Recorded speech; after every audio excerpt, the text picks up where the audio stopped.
Hello, everybody. Hope you're doing good. It's so lovely to see you all. Thank you so much. I'm enjoying in the chat feature today the amount of synonyms for it's quite hot. In the chat feature, if you haven't already, do drop in there where you're watching from. And on a scale of 1 to 10, 1 being it's quite hot and 10 being you're very, very hot, pop how hot you are right now in terms of temperature. I'm quite enjoying Scorchio from Nicole and Helen saying 11. If you haven't already, also do pop in the chat feature. You can see that there's a little toggle. You'll be able to switch your messages. So if your little toggle presently says hosts and panelists, switch that over to everyone, and then everyone can see your messages, just like Rachel has in Oxford, who says it's a 10 out of 10 in terms of the heat. We've got Kat, who's saying we're going to go for a glistening 7 in Southampton. It keeps on going. Thank you very much. Okay, one final shout out for Rachel, who says I'm in the depths of hell. So thank you. Today, our amazing guest is Anna Henwood, who's the CEO of Stickybeak, who's actually joining us from New Zealand today. So for Anna right now, it's 2 a.m., which is just ridiculous.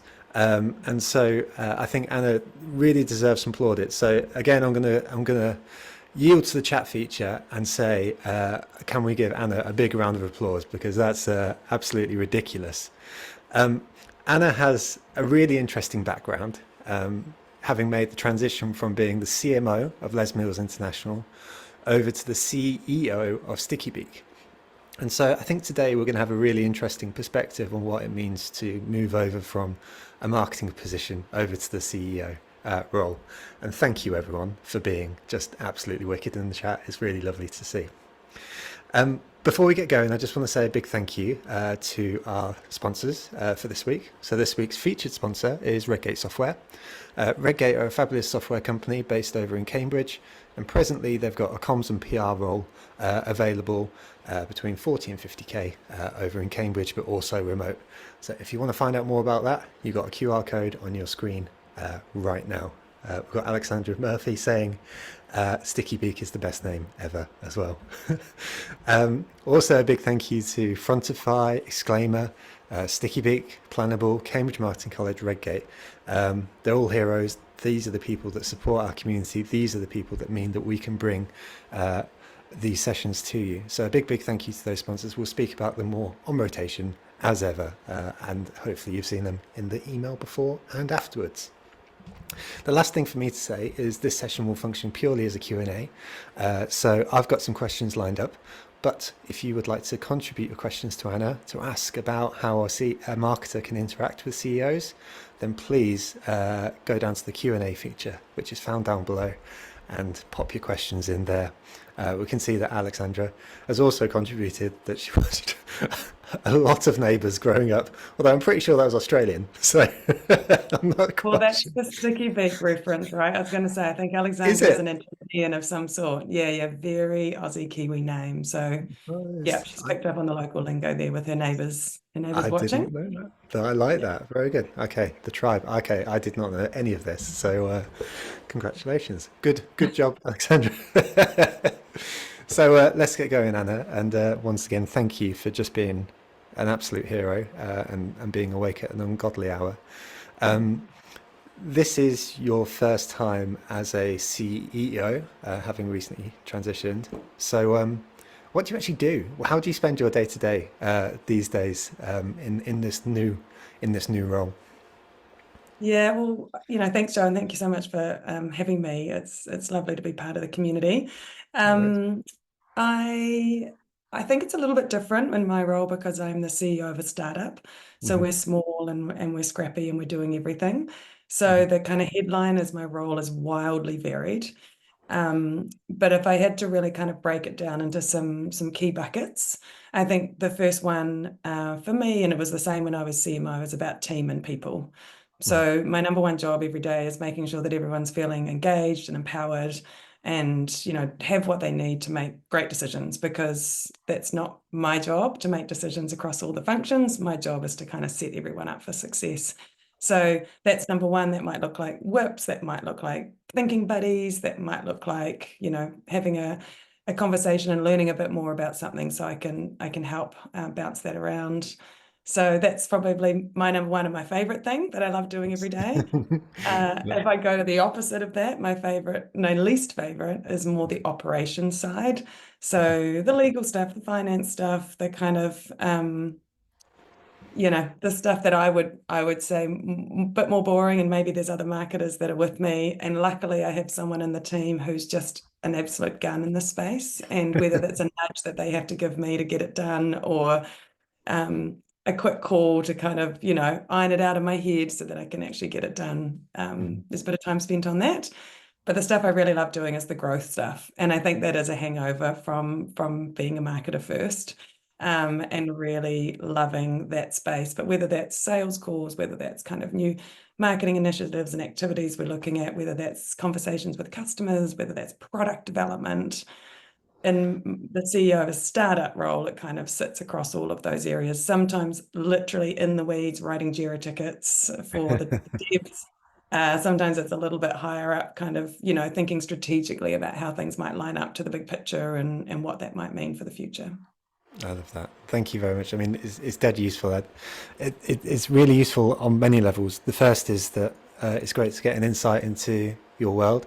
The second is when I had a proper job way back when, then I used to tease my CEO because I had no idea what he actually did every Yeah, day. yeah. And so Sit at I'm the pretty desk sure. and smoke a cigar. Isn't that what I should be doing? Speed So up. something to do with spreadsheets and stuff. So Yeah, it's actually yeah. really Excel. useful to have Yeah. that context. With that in mind, I mean, I mean, I appreciate your context here, and you're sort of saying that you've got a wide range of tasks.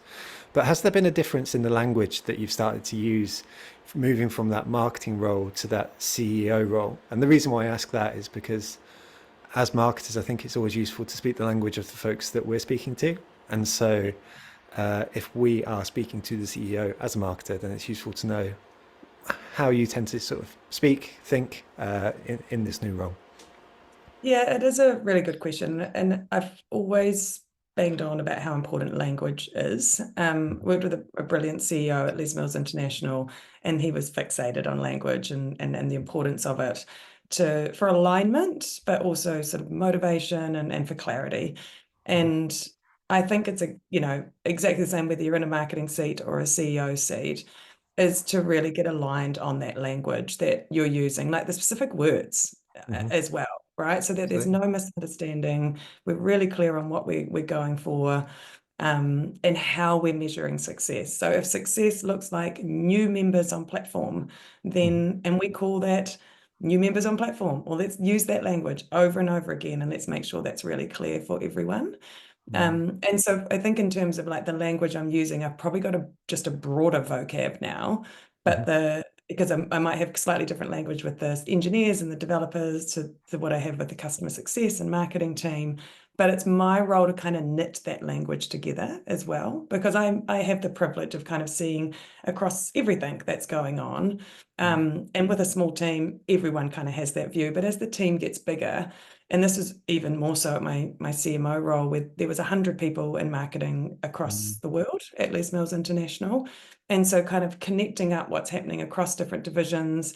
You know what it's like in marketing. You can go, I had a full social media team, and the words they were using, words that we didn't even know were invented last week. With the tools or the platforms or the content that they're working on.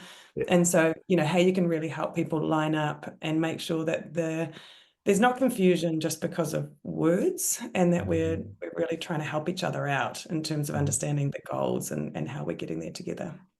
That's really interesting, and I fully agree with your point. It's so true, and how we go about our day to day and use that is really important. We've got Montserrat, by the way, saying I love that answer in the chat. So you're getting validation here from the community as well. Montserrat's amazing. So,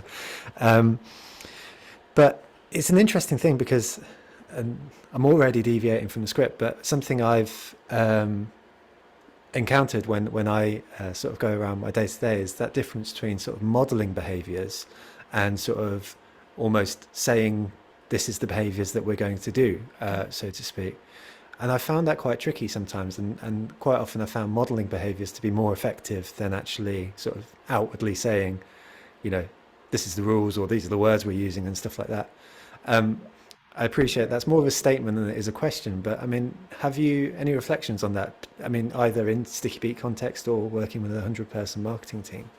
Yeah, I think it's that combination of having strong values, right? Like you want to Mm, understand as a team, not just your function, but the whole business, how you behave and how you turn up and show up to each other. So one of our values at Sticky Beak is about curiosity. And mm, that is kind of the way the product is evolved, but it's also the way we interact with each other. And so it means you ask questions, and we're not asking questions to interrogate, we're asking questions because we're curious.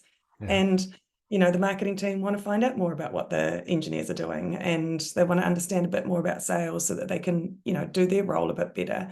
And so by having that kind of values based, or that kind of, the words that you use to say, this is how we show up Mm, at our business. Well, we're Sticky Beak, we're curious, so that gives you that language to kind of operate in a certain way. But then doing that is most important, right? So you can't just bang your values on the wall or put words up and say, we are this, and you're not that. mm, And everyone is stuck in their little lane, and they don't talk to each other, and they're not curious. They think they know it all, and they don't need anyone else's help. Well, that's not how you operate. So yeah. then how do you actually just bring that to life every day? And some of it can be, not so much in the business and the commercial, but more in just being a human. So Mm, I'm a parent of two boys. They're part of my one life that I have that includes work, and I love picking them up from school. And as they've grown up, different things have been important at different times. And so leaving loudly and being proud that you're going to do something with your family and having kids, like that's part of the way you operate. That's part of the things you say and you do that brings that culture to life. So yeah, I think it's very important that it's done, it's clear what it is, but then it's also practiced. I love that so much, and it's so important. It's just so important, that culture thing.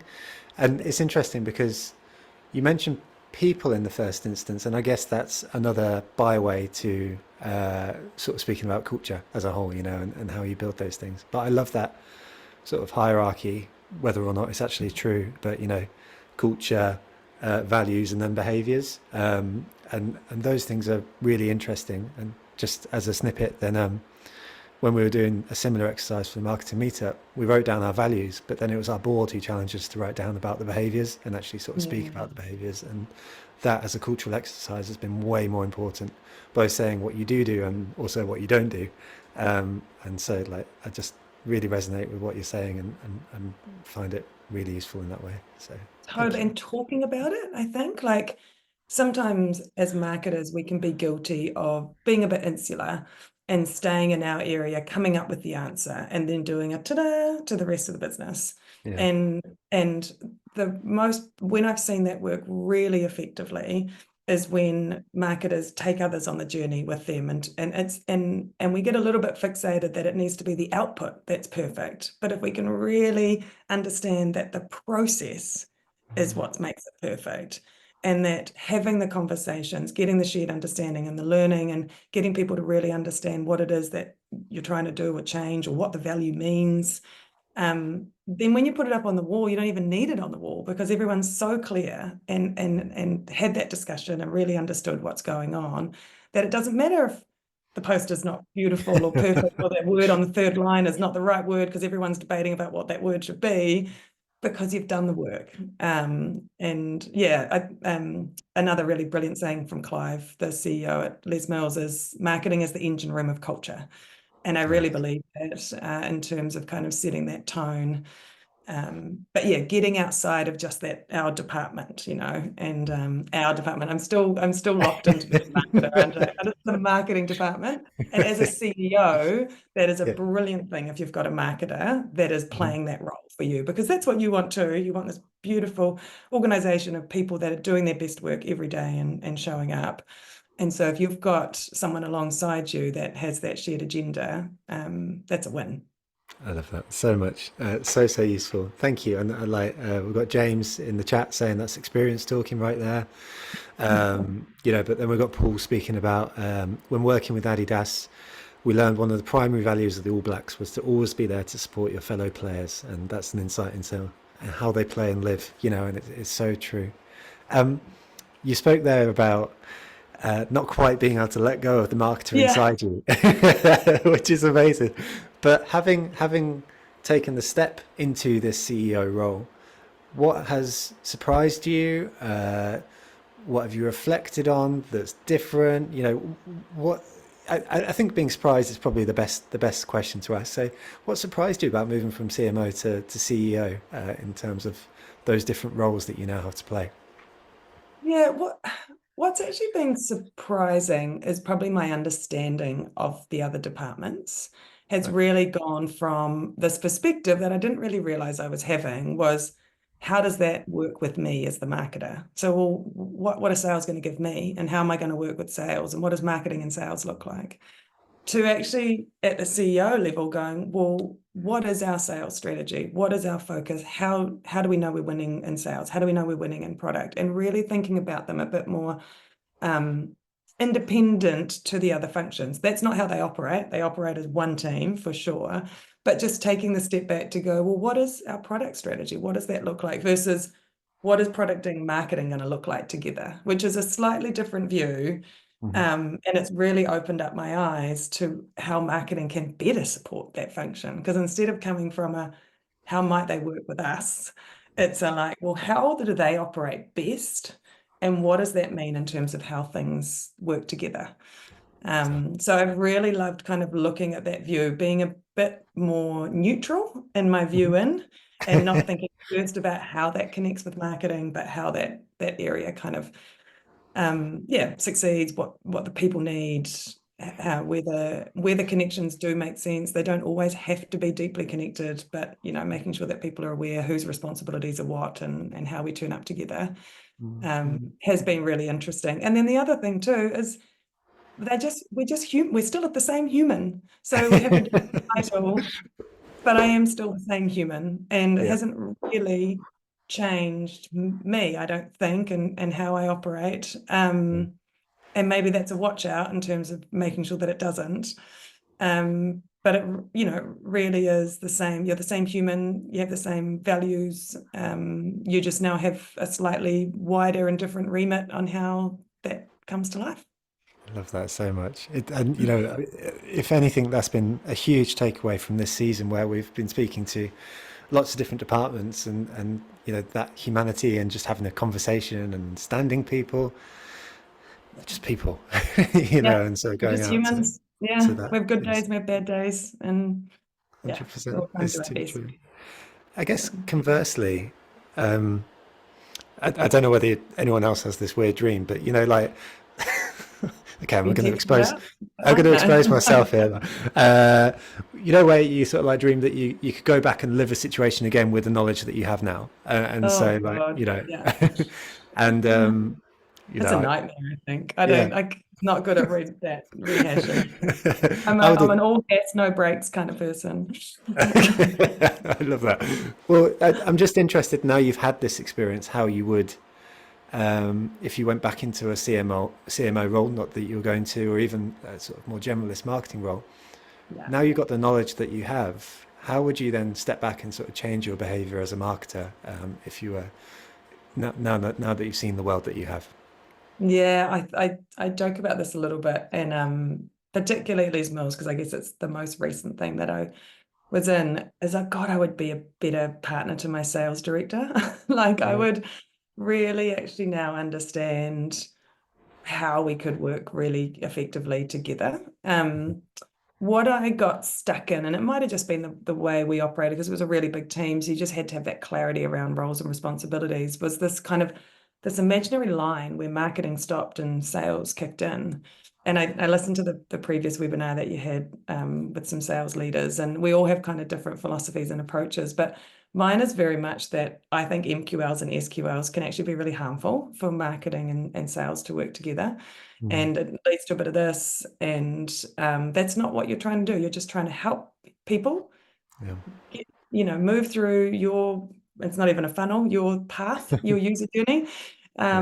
and find the best solution that your business offers, and help make their business better or their life better, or whatever it is that you're selling.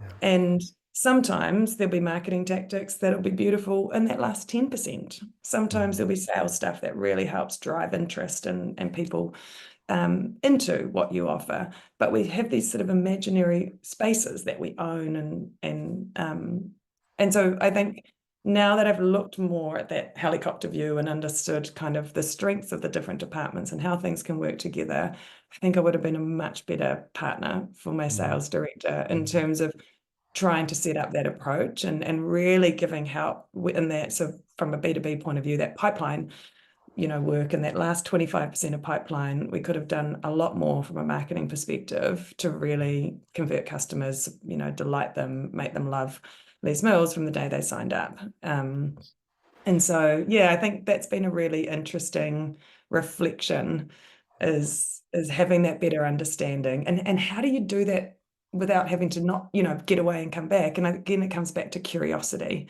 So Mhm. how do you actually really independently try and learn and understand and step into someone else's shoes? And that might be, trying to close a deal yourself when you're in marketing. Like, go and get the sales to give you a dead lead or someone that they don't think is going to convert, and have a crack at it. And like really, try and understand that full journey in that world, and yeah, just really wholeheartedly step into their shoes and understand what that world looks like, because that will really make you a better partner, I think. Yeah. That's just totally wonderful. And I'd be really curious off the back of this whole season, how many folks have actually taken Yeah. the advice and sort of done something like that, seen a salesperson over lunch and sort of asked them about what they do, or as you say, sort of propose a challenge like that, or whatever it may Yeah. Yeah. be. I think Yeah. those sort of really practical things. And just to really reflect on your answer there as well, to highlight once again that curiosity point, I think is just so wonderful. Because I was quite struck a little while ago when we had a interview with the then Chief Communications Officer of Manchester United, someone called Ellie Norman, and she was just so wonderful in that curiosity piece. No ego, just wanting to learn, and it made her one of the best leaders I've ever sort of experienced. So, and it's very much mirrored in everything you're saying as well here, Anna. So, thank you for sharing that. Let's go to Dan in the Q&A, because there's a similar question on this track that we're on presently. So Dan asks, what's the number one thing you wish a marketer did regularly to keep you in the loop as a CEO? Yeah. There's a saying that we had, and I've introduced it into Stickybeak as well. And the saying is, it's around communication, and it's the idea of little and often.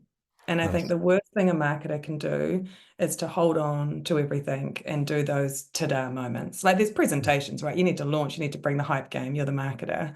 Yep. But with your relationship with your CEO, less surprises are better. And if they can be your ally, your cheerleader in the boardroom, whatever you need in terms of kind of getting getting the growth initiatives or the work going that you're focused on, the better. But you do that by building a relationship. And so every one-on-one, every opportunity you have, something might have come in from the agency, and there's a little snippet you want to share with them, just and share it with one line in an email. Like, it's not about an essay email once a week. This is about little and often, and updates, and keeping them across what you're doing. Because if they're not from a marketing background, this is a steep learning curve for them too. Mm. And so how do you really help them get on that journey, understand the value of the work you're doing? Yeah, and that might help then unlock budget, it might unlock time, it might unlock, whatever it is that you need to feel like you're then doing the work that you're really proud of as well. So that would be my one piece of advice, is think about little and often, think about the updates that you can give every week, every interaction, to keep that communication alive. I love that. Thank you. And you mentioned there that folks are on a learning journey, and so I feel fortunate. Today you're showing up so wonderfully and with so much empathy, but there will be folks who are sat in watching in today whose CEO may have been a former CFO or something Yeah, similar. And that's not yeah, an adversarial thing. It just means that their background is quite different. And I think about a topic such as brand, for example, which is something that we as marketers hold quite tightly and sort of believe. But then to try and educate your CEO on a topic like that can be quite tricky, particularly if you're trying to do little and often. yeah. I wonder on that education piece, and it might be that you don't necessarily have an answer because I don't think many people have cracked this. But have you got any thoughts on educating your CEO, sort of educating upwards on a topic which may be in our world a little bit more than it is in theirs, so to speak? Yeah, I think there's two parts to that. One is going back to what we were talking about earlier, which is line up on the language. Hmm. And so, really understand what's important to your CEO. Like, what are they trying to do here with the business? And is your growth plan, is your, plan for marketing truly lined up to that strategy? Because not all, but some marketers can play lip service to strategy and then just go off and do the fun things that they want to do. And so the No, first thing, no, no. yeah, do that. And that event was super cool. Um, and so the first thing is like really understanding what that strategy is, and is it about customer love? Is it about accelerated growth? Like where are those things, and what language are they using to describe that? And what's important? Is it value? Is it growth? And so then that really quickly gives you a clue in terms of, well, what you're doing and how that's lining up to those things. And you need to understand that deeply before you can expect someone else to. And so you've got to get really clear on what the work is that's lining up to those sort of big strategic goals, and use that language and knit the things together. So, you might talk about brand as in future demand. And because that's what we're trying to do, is really accelerate growth with a new audience that we want to be, sort of smashing in 18 months' time. So what is the work we're doing now to develop that future demand? Well, that's the work we're going to do around the brand.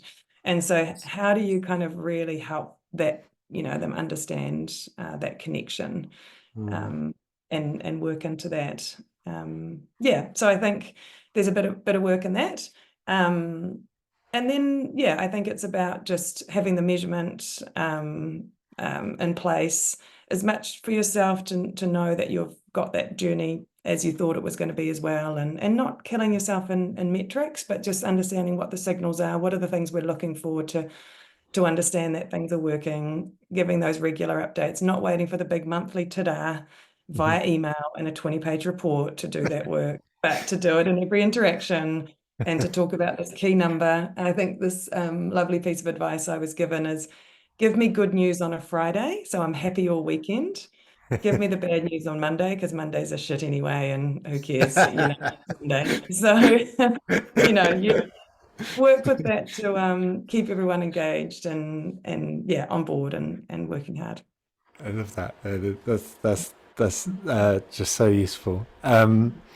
It, it's interesting to me as you were speaking there because it struck me that in earlier in this chat we were speaking about how important it is for you as a CEO to be able to articulate stuff like business vision and culture so everyone's on the same page.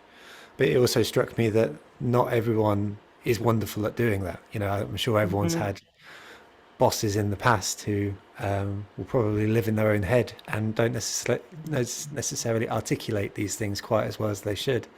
And so, in the spirit of everything you've been speaking about today as well, I think there's probably a job to be done for some folks in helping people articulate what they actually want to happen.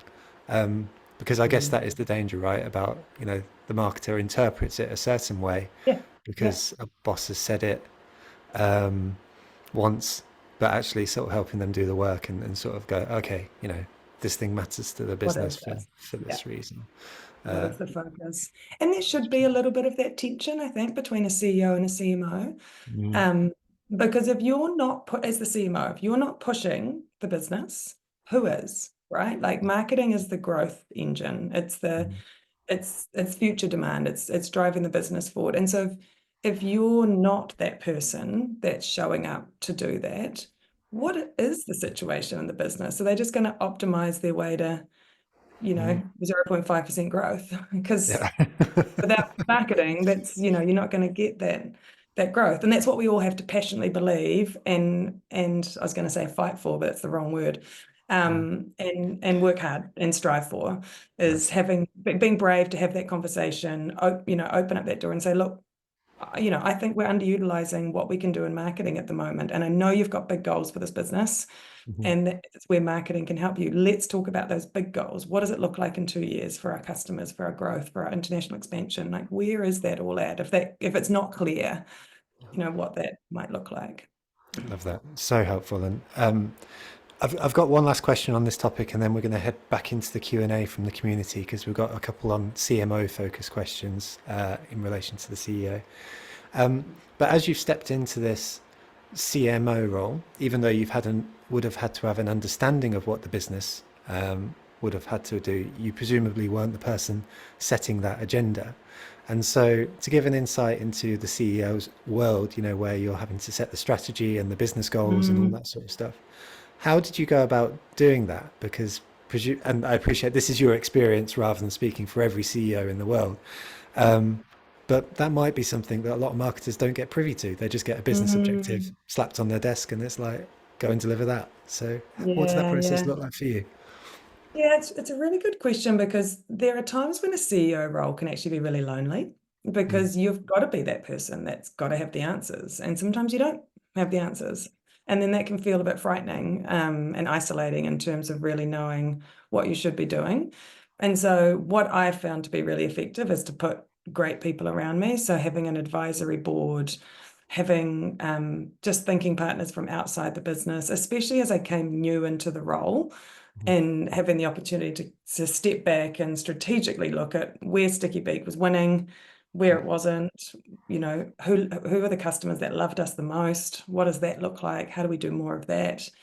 And having the time to do that work. I personally love discernment. Like, I love taking problems mhm, and figuring them out. And it gives me tons of energy, and what I can sometimes be a bit too in that on my own. And right. so I really have to force myself to kind of sense check before I fall in love too much with my ideas. So my team are used to me calling and being like, I've just had this random idea and I just need to bounce it with you. Oh, you're one Um, of those. yeah, because otherwise I've gone and decided something, Yeah. and no one even knows a thought popped into my head. And probably 50% of the time it'll come to Monday, because I typically on a Friday. On a Monday, I'll be like, yeah, no, I've actually thought that through a bit more and I need to slow down. Or I'll be like, you know what, I'm actually we need to do that. Like, let's get into Mm, that. How do we figure out how we do that this week? mm, Um, mm, so yeah, like getting into all of that, but making sure there's people around you that can help that set up. What I'm not good at is the big picture stuff. yeah. And luckily I have some really amazing founders and advisory that are all in that space. And so it's just kind of, I think, get a really clear, no matter if you're a marketing assistant, a brand manager, a CMO, whatever you are, get really clear on what your strengths are and Mm, understand where your gaps might be. They're not weaknesses, they're just the things that don't give you as much energy. So you tend to not prioritize them, because you prioritize the stuff that's fun and gives you energy and, brings you to life. So what are those things that isn't, it's always on your list, but it somehow never gets crossed off? And so how do you get someone to help you with those things, so that you can make sure that you've really looked at what the opportunity is, then what the strategy is for your business, and then as you dive into each team and the operational side of it, what that plan looks like to bring it to life. amazing. I love it. Thank you so much. And we got James in the chat saying, "I feel seen," and I can attest as someone who works with him every day, and I love him dearly. And I'm sure the same goes the other way around as well. Actually, we all have those things, so it's so true. Yeah. Um, let's head to the questions from the community. There's 10 open questions, and folks, if you've got any questions that you would love prioritized, make sure to give them a thumbs up. I've still got a few more myself as well to lace in here, but we want to make sure we're answering your questions from this session. So the one that's gravitated to the top is actually one from Ollie, who says, "What would you be looking for as a CEO if you are now hiring a new CMO? And having met your head of marketing, I don't think she carries the CMO title, Sam. I know that you've done a very good job of hiring your marketing person. She's a So how did keeper, that look? for sure. She is a keeper. I guess in standard marketing world, it was a referral. So it was someone who knew someone. And so people and their attitude and their approach matter a lot to me. So no matter what role I was hiring, I would be hiring a human first, and particularly in startup.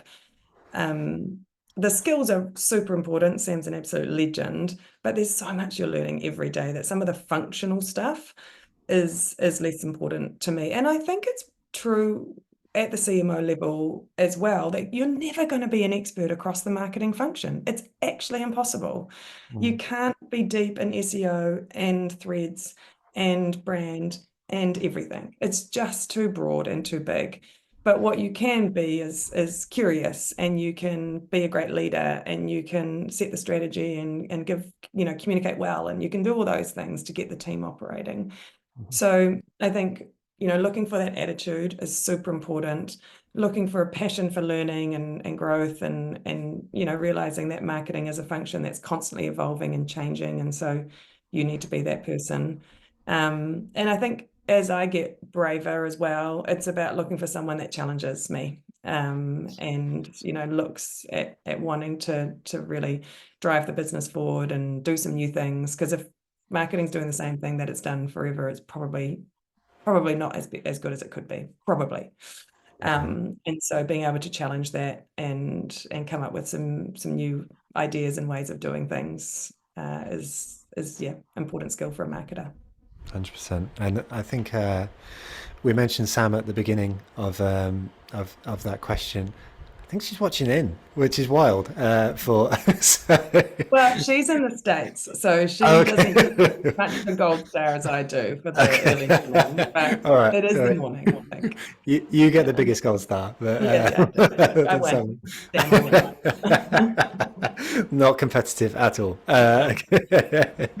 Um, so the next question that's gravitated to the top comes from Alison, who is asking about how much detail do CEOs really want in terms of reporting.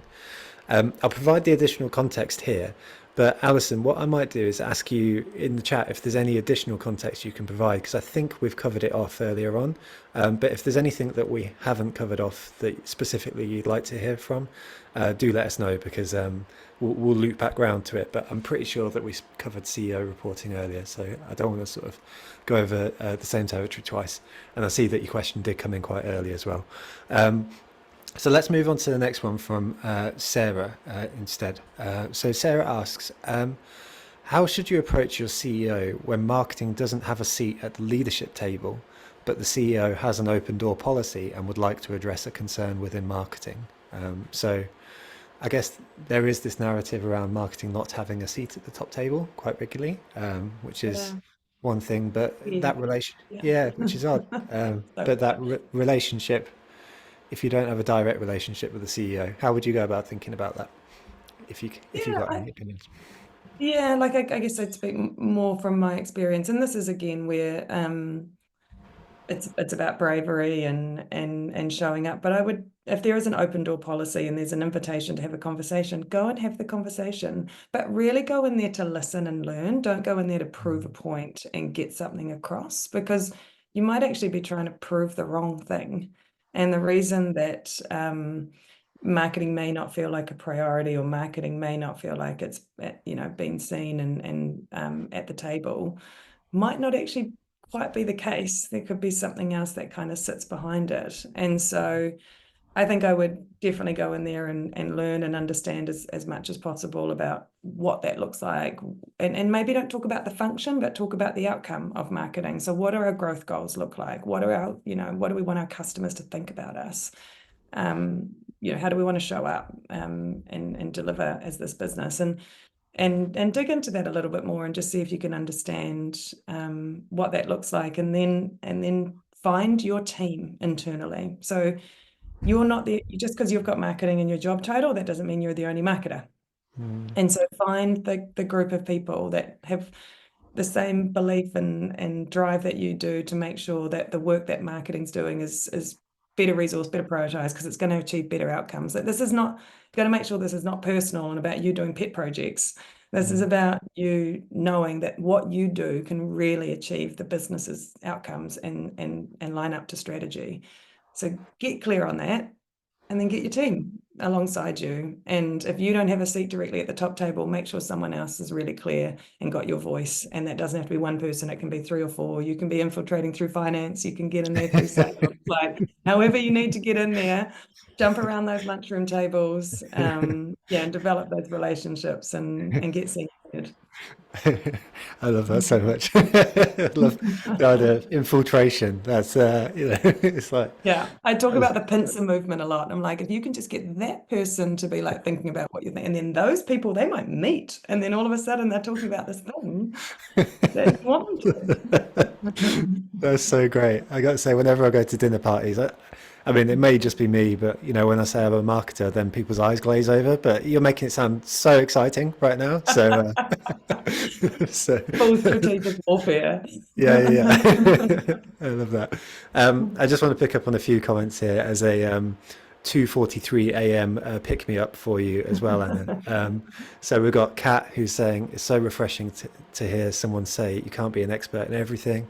We've got Celia saying the emphasis on curiosity and continuous learning. We've got Montserrat saying you are restoring her faith in the work market just by listening to you. We've got Ollie who's saying you're so refreshing to hear, and there's so much more. So lots of good things. And Alison has fed back to us as well and said that they feel that their question has mostly been covered on reporting, so that's all good.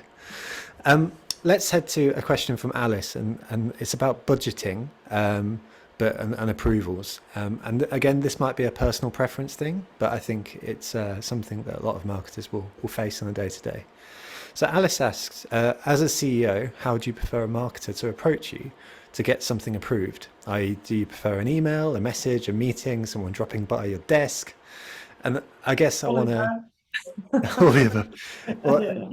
I'd flip it out a little bit more and sort of say, someone comes to you with a request for 20 grand of spend, so a lot of money, but not a ginormous amount of money. How do you start to think about these things and budget and approve things? Because presumably you get quite a lot across your desk. Yeah, and I think my questions will always be just around kind of probing into it a little bit. So I would personally, I would prefer to have a conversation, but I think that's one of the first things you'd ask as well. Like actually ask this question to your CEO and say, hey, there'll be time to time when things come up that might be outside of my delegation. It's a bit of a bigger budget spend than what we'd normally do, and I'd actually really value your input. What's the best way we can have that conversation? Do you want me to bring it up in our one-on-ones? Should I flick you through some notes beforehand? Like get their buy-in, get their agreement. If they say, look, just flick me an email, it'll be fine. Then say, oh, remember our chat? You said when there's budget things happen, you said just flick you an email. So here's a little bit more. And so then you've lined, there's no surprises. You've lined up to what they've asked you to do. And the process part, the communication part is not the challenge. It's what you're communicating is the bit that you can have the proper kind of discussion around.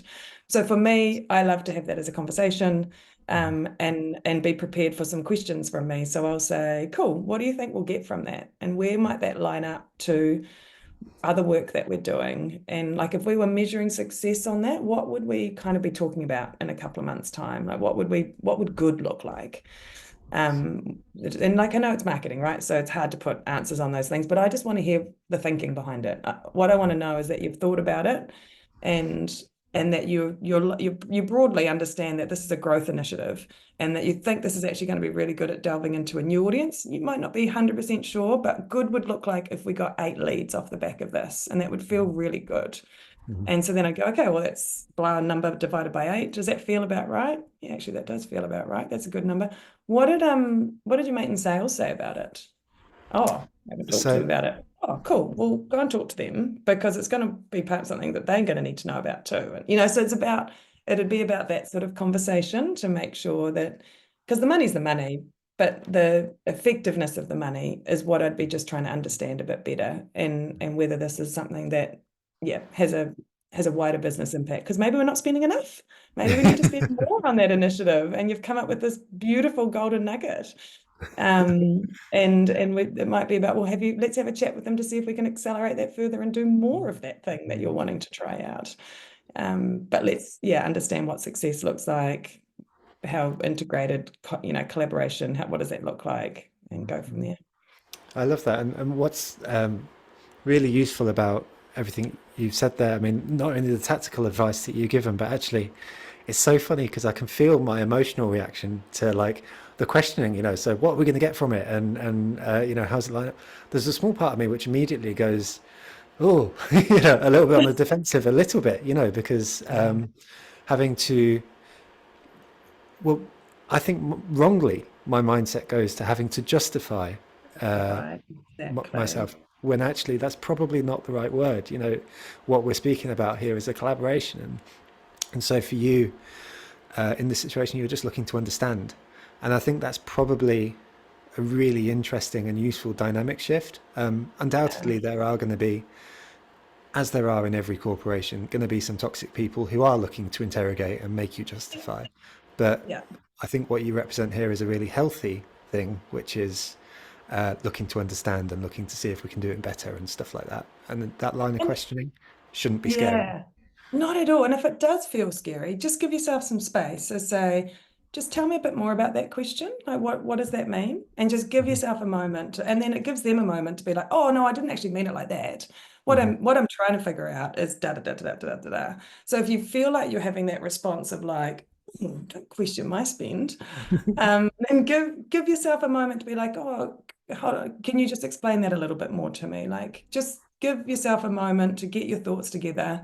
And then and don't rush into it either. If that's not your style as well, because I'm a very direct person, I like bouncing things. And if that's not your style, then if you don't feel like you've come in quite prepared as much as you'd liked, or the question was not one of the ones that you had prepared and you'd like really to be prepared, then say, look, that's a great question. I'd like to answer that properly for you. Let me go away and pull some things together. What do you want to do? You want to catch back up so we can talk about it, or should I email it through to you? Mm, And so mm. then, like give yourself time and space to figure that stuff out as well. We had this language we used at Les Mills, which is adult to adult, child to child. And so Yeah. if you find yourself being the child and you've given this person permission to be the parent, then Yeah. it's not going to be a good conversation. So you either need to jump up and be an adult too and have an adult to adult conversation, or or you can both be children and have a fun conversation. That's good too. But adult to child is not going to work Yeah. in Yeah. the workplace. It's not a good, healthy style, with that kind of power thing going on. So get yourself to be the adult, have an adult to adult. If you can't get yourself there, because sometimes you just can't get yourself there and you think, God, what a prick to ask me that. Then give yourself some space and come back when you can be an adult and have a better conversation. Or when maybe they need some time to be an adult, and but it's never going to probably be a great one if it's adult to child. I think that's such a great reminder. Endlessly useful. Thank you. And I think it speaks volumes for yourself as well because if we're being honest, there is a power dynamic just by title alone, and whether you like it or not, that's kind of what Yeah. happens. And so to have the mindset of being willing to go into these conversations, adult to adult, and not put other people in that situation, I think that's the So mark of leadership, you right? can So control that. Yeah, that's in yeah, your power yeah, to have that mindset. You can go in and say, they're the boss. I have to do everything the boss says. Long live the boss. Or you can go in and say, they're really good at that stuff, and that's what makes them have that title. I'm really good at this stuff. That's what makes me have this title. Let's have a chat about how those two things come together. beautiful. Um, I away you love it. go. I love it. Yeah. Thank you, Anna. That's really really helpful. Um, we're coming towards the close, and there's some questions in the Q&A that are themed around career, and so there's three questions. So I'm not going to name them all here because I'm going to try and combine them into one so that we can get a proper answer for as many folks as possible. So the questions in the Q&A speak to. There was one person asking about being an early stage marketer, so very early in their career, and they were asking about general career advice for getting ahead. There was then another question, which was about making the transition to CMO, and the things that people Mm. can do to prepare to get to CMO. And then there was a third question, which was about that transition from CMO to CEO and the things Mm. that you did to prepare there. It may be that the answer is the same answer for each of Yeah, those gross. things, which Yeah. is why I'm asking them together. Yeah. But what are the skills, traits, attitudes, probably Mm. beyond curiosity that we've spoken about at length today, that have set you up for your marketing career and subsequently your CEO sort of tenure, so to speak? Yeah, I think, and you're right. I think it's a lot of the same things through the different stages of your career. The first one, which I've been really lucky to have opportunities and to do, is literally around taking opportunities. And so being presented with things that are scary and a bit different might feel like a zig or a zag, um, but taking them because you know, like the worst case is you learn something, and that you might learn that that's not your vibe and that's not actually what's going to drive you forward. But that's awesome. If you haven't listened to the Brene Brown, Angela Duckworth podcast on grit, listen to that. It's a really good way of sort of understanding how sampling things and they're not what you want to do is just as good as finding something that you love, because it really helps you kind of focus in and find out what you're into. So no matter how scary, no matter how much you tell yourself that you can't do it or all of that stupid stuff that happens in your head, go for it. And me moving to the CMO role, I had a real like like not speaking my own, like not listening to my own advice moment in there. So I had this like, I'm not going to be able to do it. It's a big job. I've got young children. That's a lot. And then I started looking at the people that they were interviewing, and I was like, I could do it. Maybe I could do it. And it was actually a really interesting conversation with my boss at the time because it was a bit of an understanding in what I needed as well. So what I heard him say was, it's going to be really hard and it's going to be big and it's challenging. And so I heard, oh, he doesn't think I'm ready. But I Right. didn't ask the question. I just assumed, oh, not ready. Mm. And what he was asking, or he was challenging me, was, are you up for this? Like, I want to know that you're up for this. Because if you're up for it mentally, I think you can do it. But I Nice. heard you can't do it. And so it took a long period for us to actually figure out that we both wanted the same thing. We were just coming at it from quite different angles. And what I wanted was, we ended up calling it a short handhold. So it's just that little moment where it feels like someone's holding your hand and they've got your back and they're like, this is going to be hard. This is going to be challenging, but you've got this and you can do Mhm. it. And it's a short little handhold to get you through that. So take the opportunities, but look for the handholds and look for people that can kind of help you through that stage because it is scary and different. But the other thing I talk about a lot too, especially with new parents, and different kind of funny moments in our career where we feel like we should be doing all these things because other people are and whatever else, is just do what's right now Mhm. and try not to get wrapped up too much in what that means in 5 years' time. And this is could be completely different advice from other people who are like, have a 5-year plan and do all the things. Yeah. I like a bit of uncertainty in my life. If you don't like uncertainty, this might not be advice for you. But I found it easier for me to make decisions and to my whole life decisions, the family, work, everything, Mhm. by thinking about, well, what's right now? What stage are the kids at? What does that mean for daycare drop-offs and pickups and me where I live and where I work and what the opportunity is and the travel that might be in there? And is that right now? Mhm. Because it's not the one and only opportunity for that opportunity. Mm. And if it is right now, then let's go and get into it. And know that in a year's time, there might be a different right now. And that's okay too. That's gorgeous. No, it's two things strike me as you speak. The first is how much can be solved with just relaxing your shoulders and kind of going through life a little bit less tense. I don't know whether that's just me, but I can feel the tension in my shoulders a lot of time, and then Yeah. when you release that and put a smile on your face, not always easy, but when you can, it's a wonderful thing. And the second is that I broadly define a life lived without regret is just making one where you're making the best decisions you can with the information you have at the time. And it's just another rephrasing of what you've said, really. But I fully agree, and that really resonated. So thank you, and hopefully a little bit of pressure can just be removed from some of the folks watching in as well today. Yeah, Um, yeah. Totally. we're coming towards the end. We've got 4 minutes left, but there is a lovely question, and I say lovely in the sense that it's something which I'm sure folks can resonate with, from an anonymous attendee who asks. I don't know why I say ask. I usually say ask. Anyway, they say, how would you deal with a meddling CEO who interferes with marketing campaigns, gets into the detail, other than moving to a different company with a different culture?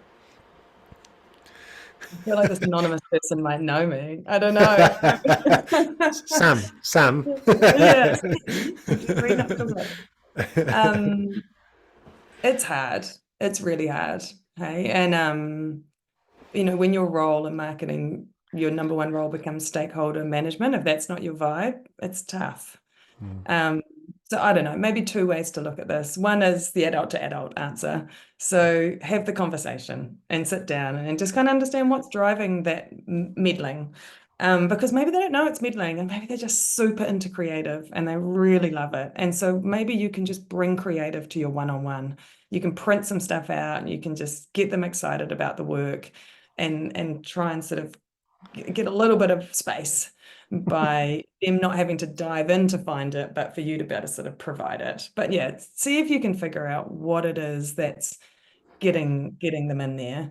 Um, and then maybe there's also a bit of a role for you with your teams. How do you galvanize your team around that and stay really tight so that, because sometimes if you've got a flying in CEO or sales or whatever it is, mm, they can start to fracture what's going on too, right? And kind of break focus, and then you end up having to spend a bit of time kind of bringing people back on the journey again and reprioritizing the work and all of that fun stuff. So, but my maybe slightly child answer is do what's right now, and you've got one life. And some people are people, and some people aren't changeable, and some people are just the way they are. And there's millions of us out there, and maybe there's a CEO that's brilliant fit for you mm, and loves what you do, and that might not look like a Fortune 500 business. That might not look like saying I work for this company and all your friends being like, "Ooh, you work for Apple." And so there might be some less ego kind of stuff in there like that, but you're going to have a really cool time having a role with some people that you love working with and creating work that you're proud of. So not like maybe not the most mature answer, the second half, but you know, put yourself first and your happiness. People are people, they're hard to shift in terms of their approach and attitude and yeah. And so if that's not your style and that's not how you are at your best working in that sort of environment, find one where you are. Amazing. Thank you so much. And we don't strive for maturity here. We strive for grounded reality. And I think you spoke to that. So thank you. Uh, Anna, you've just been incredible. I mean, if I functioned at 2 a.m. like you have for the past hour, You then, do. then You've got children. You actually do. I'm just sweating, bouncing them up, like trying to rock them to sleep. So that's me at that point. Honestly, it's been such a joy. So thank you for taking the time. There's been just an abundance of praise for you in today's session, and thank you everyone for just your wicked questions as well. I feel like it's been a real load of fun, like genuinely. So thank you all for contributing and make this what it is. This is our last webinar for a month, which is wild. We're taking a break and relaxing, hopefully. We are going to be launching a summer school for everyone who's interested, likely to be themed around AI and social media. So we'll send that via email. We also announced our conference last week as well. So if you haven't heard about either of those two things, do head to our website. But in the meantime, Anna, you're an absolute hero. Thank you to everyone watching in today.